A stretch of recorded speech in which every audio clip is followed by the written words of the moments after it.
Tapi kalau kita mengkaji Tuhan adalah kaji wujud yang ada di dalam wujud dan maujud. Yang ada di dalam wujud dan maujud. Kalau wujud sudah pasti zatnya Allah. Maujud sudah pasti sifatnya Allah.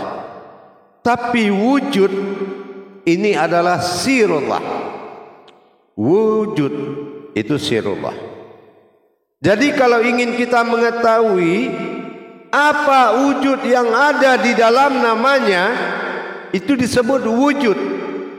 Kalau dia wujud tidak bernama, kecuali namanya, asmanya Allah.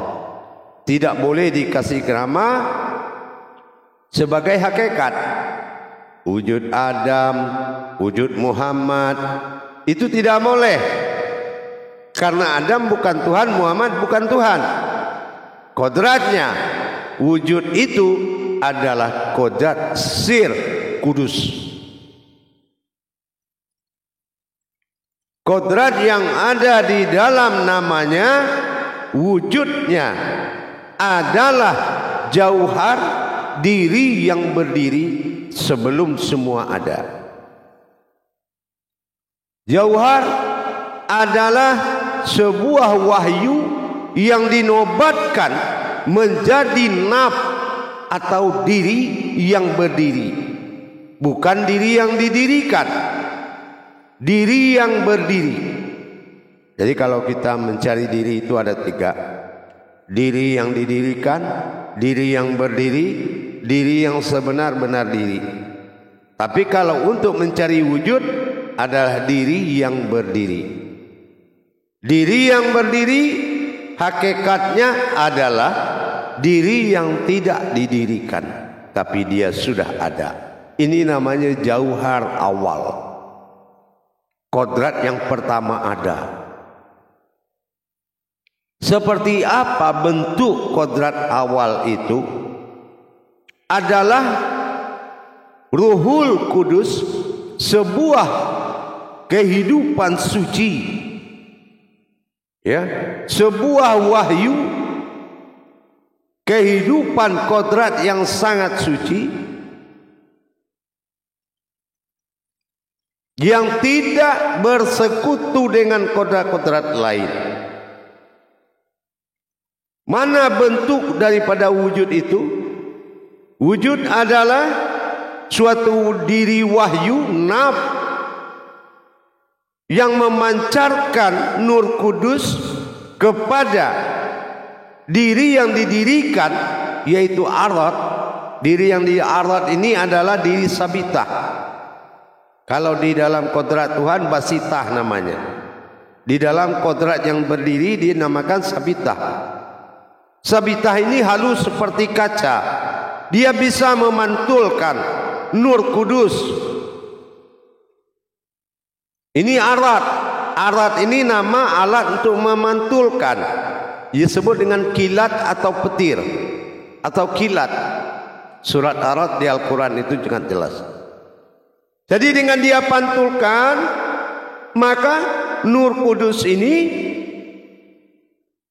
memantul keempat kodrat diri, keempat kodrat Ruhul Kudus yang didirikan sebagai sumber semua alam terjadi, yang kita sebut dengan narun, itu warnanya merah, hawaun warna kuning, maun warna putih, turabun warna hitam. Jadi yang ada, nur yang ada, kodrat diri yang ada di bawah kulit, di atas daging, dikenakan oleh pantulan tadi sehingga terlihat berupa sebuah diri bernama Ahyan Karajiah. Inilah bentuk wujud ini. Itu Ahyan Karajiah. Jadi tidak ada penamaan Adam Muhammad, karena masih mengkaji wujudnya sendiri. Nanti kalau dia sudah bertajali ke sifat baru muncul hakikat. Tapi itu belum ke situ kita kaji. Karena ini semua harus ditajalikan dulu. Jadi kita adalah, kalau di sisi kajian panafilah, diri yang tidak berurat tidak berdarah, tapi di kodrat Tuhan yang tidak berurat tidak berdarah, Nur Kudus dipantulkan ayan sabita, maka terlihatlah ayan kerajiah. Diri pantulan ini tidak berurat tidak berdarah. Makanya dikatakan di bawah kulit, di atas daging. Nah, kalau kita lihat wujud daripada tangan kita, kulit daging, di dalam ini ada wujud warna. Ya, nah ini dinamakan dengan 4 kodrat wahyu. Ya, nah kalau dia di darat, di tubuh namanya di wadi mani manikam. Kalau dia di wujud jasad, nah ini disebut air kulit daging urat tulang. Nah, kalau di alam dia disebut dengan air api angin tanah. Di diri dia ada di dalam jasad, namanya jazim.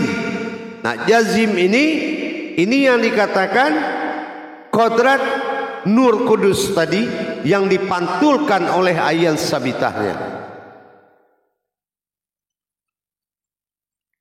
Nah, dari 7 pantulan, 7 kodrat yang ada di dalam alif lam lam ha, mulai dari batin, napas, tanapas, ampas, nupus, dia maujud menjadi di wadi mani manikam, dia maujud menjadi batin yang suci, dinamakan sultaniyah, muqadiyah, diniyah, ruhaniyah.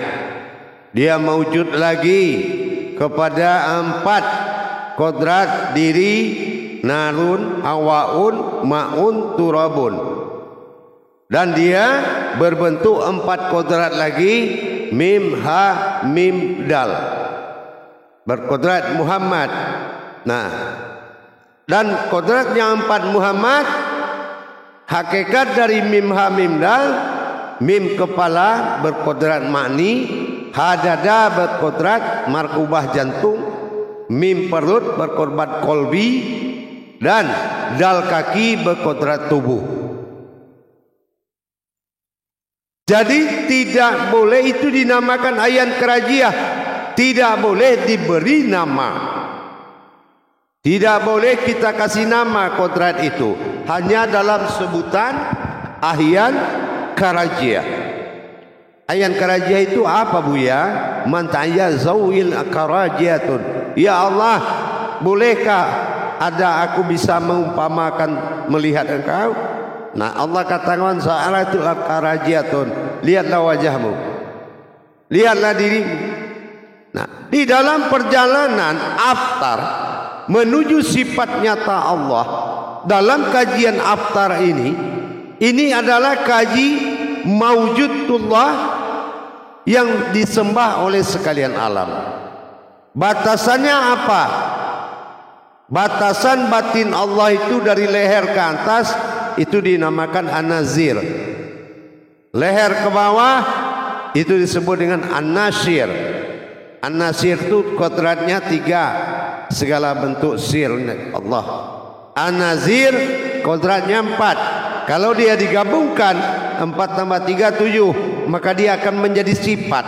Nanti baru dikaji fi sifat, baru dia bersifat pada sifatnya sendiri. Kalau sekarang kita tidak boleh mengkaji sifat dulu. Kenapa? Banyak yang harus kita selesaikan. Nurnya belum lagi bersahadat kepada Allah, zat belum lagi bersahadat kepada Allah, batin belum lagi bersahadat kepada Allah. Semua kodrat-kodrat hayatnya Allah harus ditajalikan bersahadat dulu kepada Allah, kepada An-Nazir semuanya, dan baru kita tajalikan. Nah, tetapi sebelum kita masuk mentajalikan, kita harus mengenal dulu dengan baik. Jangan nanti maujud Allah pada dirimu, kodratmu masih manusiawi. Ini yang kita takutkan. Wujudullah, wujud di dirimu, tapi sifatmu masih tingkahmu manusiawimu tinggi. Ini takutnya nanti mudarat. Makanya kita harus betul-betul memahami dulu kajian sebelum tajalinya. Kaji wujud ini sebelum kita mewujudkan kepada sifat dan kita kodratkan kepada izzatnya, maka kita harus mengenalnya lebih dalam. 7 kali 4 itu harus kita kenal dulu. Jangan buru-buru kita tajali. Begitu dia mewujud, takut lagi digigit anjing, takut lagi sama hantu. Ini yang kita takutkan, itu bersekutu lagi, terhina dia. Kenapa? Karena kita belum menyukai dan mencintai kehadiran kodrat itu dalam diri kita. Makanya kita harus jelas dulu, kita harus mantapkan tajali wujud ini pada diri kita. Diri halus seperti kaca itu adalah maujud yang didirikan. Kodratnya arat, yaitu diri yang didirikan. Kalau nggak didirikan jauhar, dia nggak ada. Basitah ini kalau dia tidak maujud di dalam menjadi diri sabitah, dia nggak bisa. Makanya ada arat. Nah, ada arat. Arat ini sifat diri yang didirikan. Jauhar diri yang tidak berdiri, karena dia sudah berdiri sendiri. Diri yang tidak didirikan. Jadi hasil dari itu, dengan berdirinya kodrat jauhar basita tadi, atau naf, atau sebuah diri, maka dia akan melahirkan 2 jiwa. Di basitah itu dikatakan dengan sifat, yaitu sebagai suatu diri kudus, ya, sebuah diri kudus yang sangat suci, yang disebut dengan diri latif, ya, diri latif yaitu kudus, suci. Nah, sementara ayan kerajia itu disebut dengan jiwa rohani, bersifat umat. Dan sabitah tadi, nah ini latif ini disebut dengan kodrat atau jiwa Tuhan. Nah, itu yang dikatakan jiwa Tuhan bernama latif, jiwa umat bernama rohani. Nah, kalau disatukan rohani dan latif, latif suci, rohani roh, diri, ya, akhirnya rohani yang suci kalau disatukan, tapi disebut dengan Ruhul Kudus. Jadi yang Ruhul Kudus itulah rohani yang suci. Nah, rohani di kodrat Allah itu terbuat dari 3 roh. Ruha, ruhi, ruhu. Barulah disatukan bernama ruhani. Itu yang di kodrat Allah. Kalau di kodrat sifat nurani, rohani, rabbani, itu yang kita kaji biasa itu, ya. Tapi di kodrat fizat, di diri Tuhan sendiri, rohani itu ruha, ruhi, ruhu. Gitu. Jadi tidak ada keumatan di situ. Itu diri mutlak. Makanya di diri kita ini ada 2 makom, an-nazir, adalah makom mutlak Allah Tuhan. An-Nasir makom sifat. Hitungannya 3 rumusnya. Kayak aras, kursi, keramat, ya, kodrat, iradat, ilmu. 3 semuanya. Tapi kalau An-Nazir kodratnya 4. Ini yang 4 ini. Seperti batin yang 4 kita contohkan, sultaniyah, muqaddiyah, ya, ruhaniyah. Batin yang 4. Itu apa nama batinnya? Nama batin itu adalah nama mujizat. Ya, itu nama mujizat.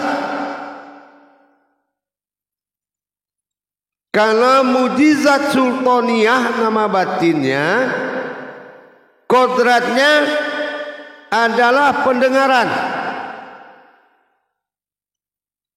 Makomnya Injil. Gitu. Ya. Kalau kodratnya nama batinnya muqaddiyah, ini pandangan. Makomnya Taurat. Begitu juga dengan diniyah. Diniyah itu melihat. Pandangan dengan melihat itu beda. Ya. Makomnya adalah yang penglihatan adalah zat. Itu penglihatan, itu pandangannya, makomnya Al-Quran. Makanya diniyah itu pandangan, makomnya Al-Quran. Makanya dalam Islam itu kodratnya kodrat pandangan, fardu ain, menyaksikan, zikir, mengingat. Nah, makanya dalam Islam kodrat-kodrat ma'rifat, ya, ma'rifatullah, ma'rifat, pandangan. Nah, begitu juga dengan makom ruhaniyah. Nah, itu perkataan kodratnya Zabur. Jadi ini adalah mujizat-mujizatnya pemberian Allah, yaitu kesucian dari kitab-kitab yang 4 sebagai ruhaniyahnya alam, diniyahnya alam. Kalau diniyahnya alam ini, batin yang 4 itu tidak ada, maka terkutuk semua alam ini. Terkutuk semua alam. Kalau batin Alkitab ini tidak ada, maka yang batin Alkitab ini, inilah An-Nazir kita. Urutan yang keempat dari 7 perjalanannya nanti. Dari 7 pengisian. Itu paham? Insyaallah Bu ya. Ini satu lagi Bu ya. Itu tadi batin sultaniyah itu di dalam An-Nasirnya apakah pendengaran atau penciuman? Mohon penjelasannya Bu ya. Pendengaran. Ya. Jelasnya itu pendengaran. Insyaallah. Gitu ya. Itu sifatnya pendengaran. Tapi ingat, ya, ingat, kalau kodratnya diambil sebagai sultaniyah ini menjadi suatu kodrat sifat, dia akan berubah nanti itu. Dia ada kodrat sifatnya juga, tapi nanti dikaji setelah kita bertajali ke kodrat sifat. Nah, kayak sultaniyah ini adalah satu batin dalam tubuh manusia. Kalau dia pergi, manusia itu meninggal. Tapi itu dikaji nanti. Ini di alam dulu nih, kodrat suci pada alam dulu. Yang akan kita kaji ini ke kodrat alam dulu. Jangan ke kodrat manusia dikaji dulu. Nanti ke kodrat manusia dia akan bermakna lain. Ya, ini dia kita kaji jumlah 4 dulu ke kodrat alam. Belum kita kaji ke kodrat manusia. Nah, gitu. Sama kayak ruhaniyah. Nah, ruhaniyah ini kalau dikaji ke kodrat manusia, ini batin penggerak jantung. Beda. Jadi batin penggerak jantung ini dinamakan ruhaniyah. Batin ruhaniyah.